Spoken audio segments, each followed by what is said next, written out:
అమ్మా ఎంతంత బలం ఉన్నవాళ్ళు సుగ్రీవుడి దగ్గర ఉన్నారమ్మా.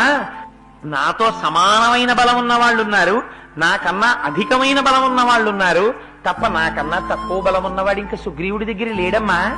ఎందుచేత తన భార్య దగ్గరికి పంపించేటప్పుడు రాజులైన వారు ఏం చేస్తారు? అందరికన్నా పనికి మాలిన వాడు ఎవరుంటారో వాడిని పంపిస్తారు. నన్ను పంపించారు రామచంద్రమూర్తి అంటే నీకు అర్థం అవ్వట్లేదా తల్లి?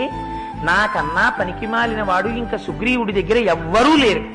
నాకన్నా సమానులున్నారు, నాకన్నా అధికులున్నారు, నాతో సమానులున్నారు. అందుకనమ్మా ఏమీ బెంగపెట్టుకోకమ్మా, కొన్ని కోట్ల వానరములు వచ్చేస్తాయమ్మా ఇక్కడికి అన్నారు. ఎంత అందంగా మాట్లాడతారో, ఎంత వినయంగా మాట్లాడతారో. హనుమని ఉపాసన చేసినది యథార్థమైతే నీ నోటి వెంట ఆ వినయం ఎప్పుడూ పోకూడదు.